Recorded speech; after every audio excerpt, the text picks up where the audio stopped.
Semuanya, gimana kabar kalian? Semoga selalu dalam keadaan baik. Jadi di video kali ini, seperti biasa aku mau update untuk pergerakan dari market Bitcoin. Teman-teman, ini adalah segmen analisa pagi di mana aku akan membahas tentang bagaimana kondisi pergerakan dari market kripto hari ini.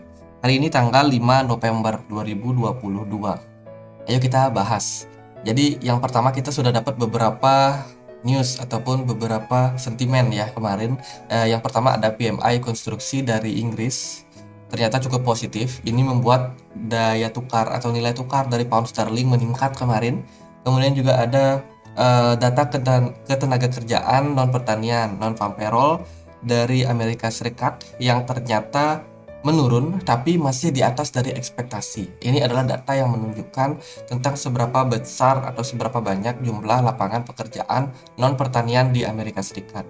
Data yang semakin tinggi menentukan atau menginformasikan kepada kita bahwa di sana lebih banyak tempat ataupun bisa dibilang tempat kerja ya, ataupun lahan ya tempat itulah tempat teman-teman bisa mendapatkan pekerjaan itu lebih tinggi di Amerika Serikat daripada prediksi awalnya. Kemudian juga ada tingkat pengangguran, teman-teman. Ternyata di Amerika Serikat tingkat penganggurannya sudah mulai meningkat dan ini cenderung negatif buat dolar ya. Jadi sebelumnya itu ada di kisaran 3,5% dan saat ini ada di 3,7%. Artinya meningkat 0,2%. Dan ini yang tentunya membuat pergerakan dolar kemarin ya cukup kena tekanan signifikan.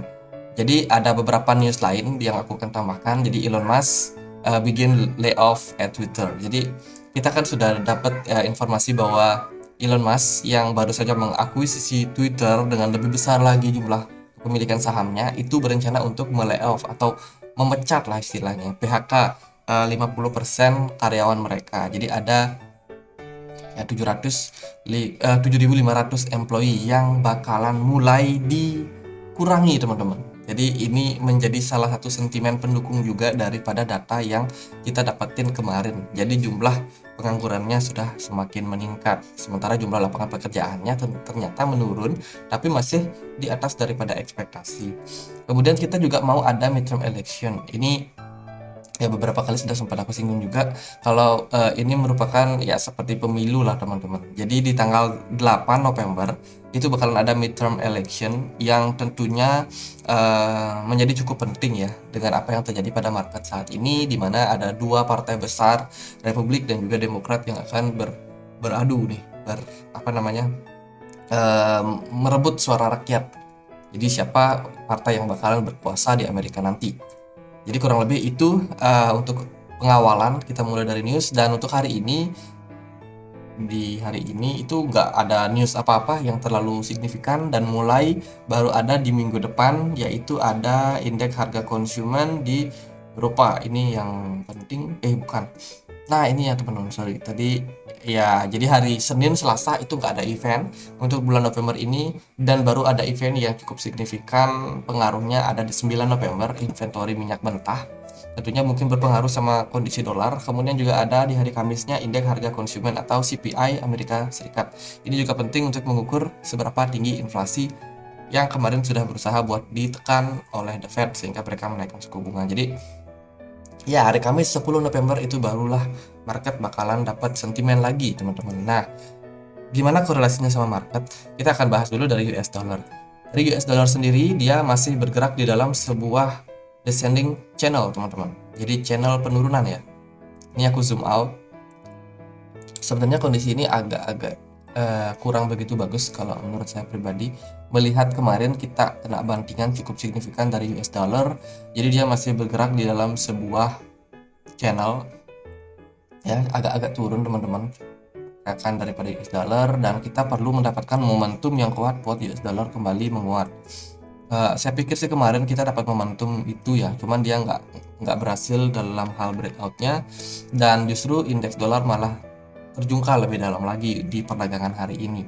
So far masih ada peluang buat indeks dolar naik, jadi lebih berhati-hati aja, terutama dengan news di 8 November ini. Ingat midterm election, market rawan untuk dimanipulasi saat ini, teman-teman. Jadi jangan terlalu overconfident. Kalau teman-teman scalping, teman-teman bisa cuan, bisa ambil profitnya.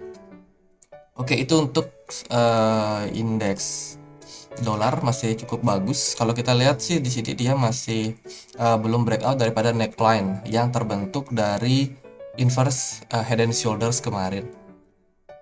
Jadi sudah sempat aku singgung juga bahwa indeks dolar ini kan ya dia bergerak di dalam sebuah pola inverse head and shoulders. Dia breakout dan saat ini dia sudah capai profit dan dia kebetulan ketahan juga di level resistance dan saat ini justru drop cukup signifikan dan saat ini masih ketahan di level resistance ataupun level supportnya. Nah, karena hari ini hari Sabtu, besok hari Minggu, ya market forex dan juga saham cenderung libur ya. Ini menjadi peluang buat Bitcoin dan kawan-kawan untuk rally lagi, teman-teman. Oke, itu sih sekilas buat indeks dolar. So far masih dalam kondisi yang positif. Sebelum kita melihat dia breakdown, bener-bener breakdown daripada descending channelnya. Terus gimana kalau S&P 500? S&P 500 kemarin agak gimana gitu teman-teman. Jadi setelah dia membentuk pola double bottom, ternyata dia tidak mampu untuk melanjutkan tren positifnya. Justru level neckline di sini sudah di breakout oleh pergerakan dari market saham indeks saham Amerika S&P 500 kemarin. Jadi dia benar-benar sudah breakdown dan artinya adalah double bottom di sini sudah invalid ya. Jadi kita sudah tidak bisa gunakan lagi karena tekanan seller ternyata datang lebih banyak di perdagangan kemarin untuk market saham. Jadi sempat drop kemarin minus sekitar 1% something.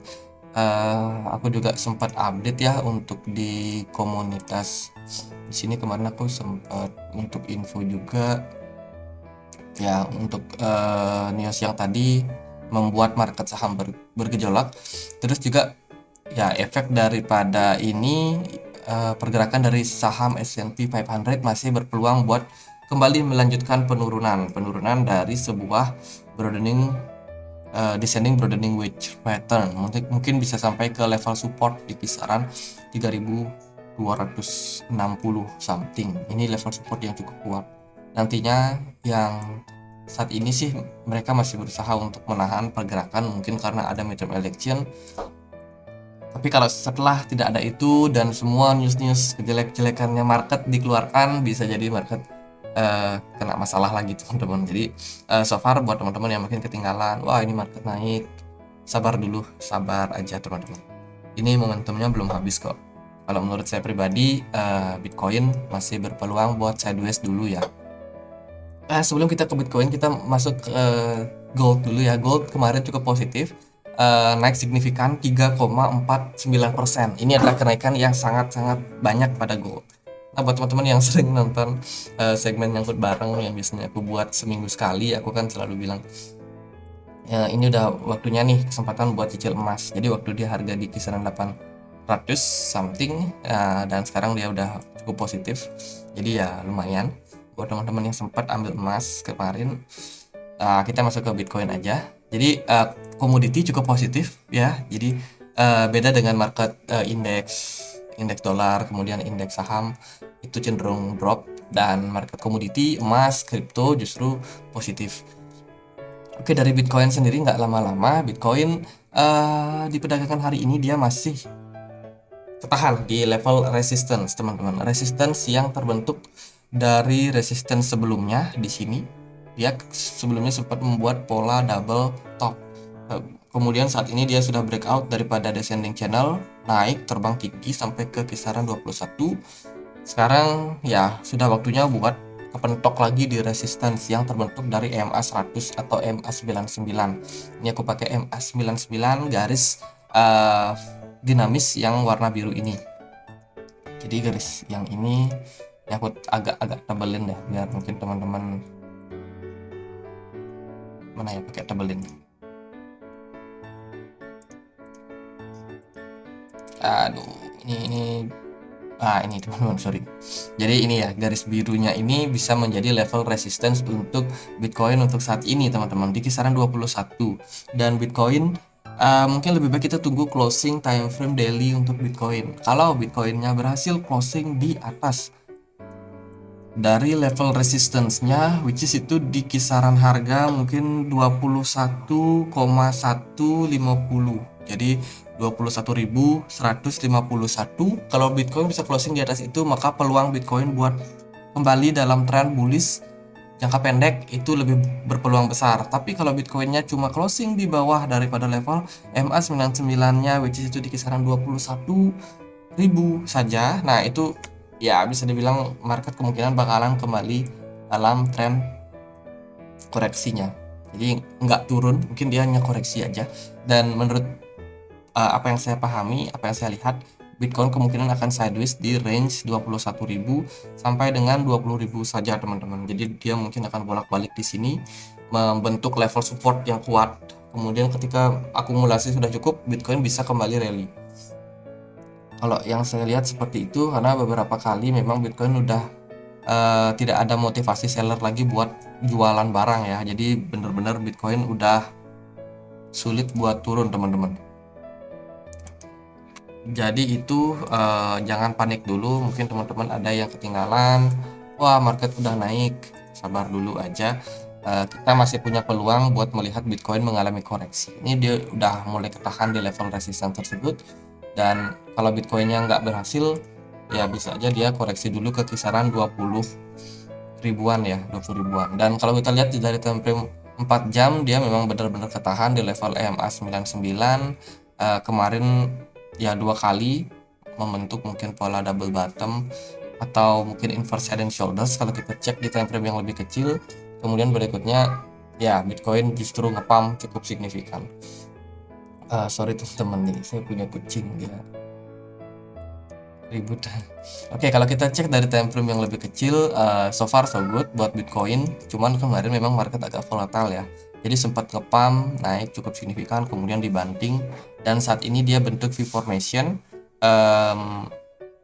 Ya kalau menurut saya sih follow up yang akan terjadi pada Bitcoin, entah dia kalau dia bisa mempertahankan level support yang kita sudah bahas tadi, kalau at the end Bitcoin bisa closing di atas 21,150, itu berpeluang buat Bitcoin kembali melanjutkan kenaikan. Tapi kalau Bitcoinnya closing di bawah level tersebut, mungkin kita akan melihat Bitcoinnya cuma sideways, cenderung korektif ya, mungkin dia sideways balik lagi ke level 20.000 something.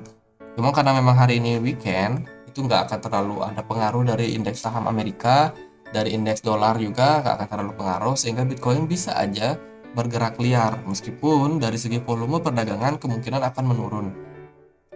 Terus juga di perdagangan kemarin itu aktivitas dari smart money meningkat. Kalau kita gunakan dari indikator Lokan cukup positif, smart money-nya masih cukup banyak di market. Artinya adalah market benar-benar positif merespon hal tersebut teman-teman. Lihat volumenya itu lebih tinggi daripada volume di Oktober akhir kemarin. So ini positif buat Bitcoin. Kemungkinan sih nggak bull trap jangka pendek. Kemungkinan memang masih bakalan dalam tren yang positif. Mungkin dia mengalami koreksi-koreksi ya sampai 20.000 wajar. Kalau bisa mungkin Bitcoin bisa aja naik lagi teman-teman, melanjutkan kenaikannya. Untuk level resistance berikutnya, kalau dia berhasil closing di kisaran 21.000, maka kita akan dapat di kisaran 21,8.000. Ini juga menjadi level resist yang cukup kuat buat Bitcoin. Dan kalau berhasil breakout lagi, maka targetnya bisa sampai ke 22.800 something. Oke, mungkin itu aja untuk Bitcoin. Semoga bisa bermanfaat buat teman-teman. Kalau kalian punya koin lain, punya pertanyaan lain, bisa tulis langsung di kolom komentar. Dan juga kalau teman-teman punya Telegram, boleh join juga di komunitas kami. Kita bisa sama-sama diskusi di sana. Linknya untuk join bisa cek di kolom deskripsi. Oke, sekian aja. Akhir kata saya Andre. Makasih.